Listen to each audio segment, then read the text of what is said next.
The War at Home, World War II. Learning goals to learn about what happened at home during World War II. Total war. All industries, people, every aspect of Canadian society was given themselves to the war effort. Rationing. Government would monitor the distribution of foods and other goods to Canadians. Ultimately, it meant that the government limited the amount of food and goods that a person could purchase. Ration cards.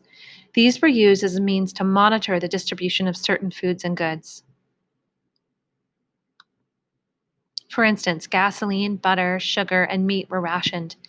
In order to purchase these products, citizens would have to produce their ration card.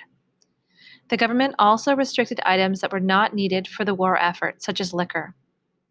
Wartime Prices and Trade Board, so this was the WPTB.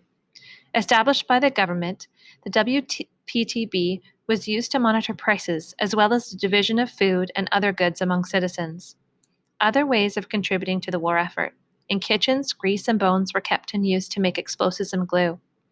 People stopped their need to buy new stoves, pots, and pans as the materials could be used to build airplanes. Women in World War II.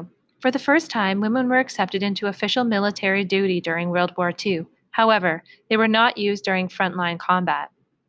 They worked as welders, radio operators, helped guide back planes and ships back to the base, and as nurses for the Red Cross.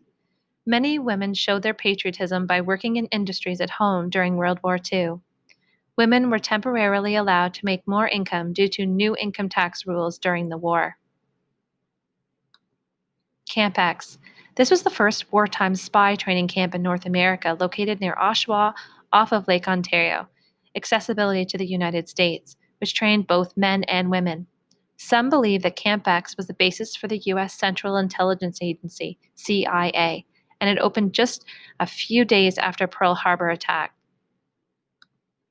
Conscription again.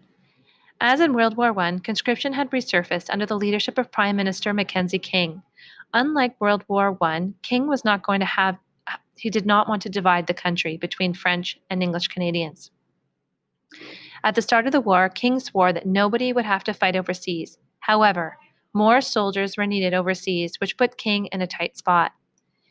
Canada's allies, US and Britain, had initialized conscription from the get-go. In 1942, King decided to have a plebiscite held. All citizens have a direct vote on an issue that affects Canada as a whole. Decision, 80% said yes in 9 out of the 10 provinces. Quebec, 72% said no. Response, King said not necessarily conscription, but conscription if necessary. Some soldiers were conscripted in 1944, which caused some disturbance among French Canadians as they felt that King had went against his word. In the end, King did not allow the country to be divided on the issue of conscription.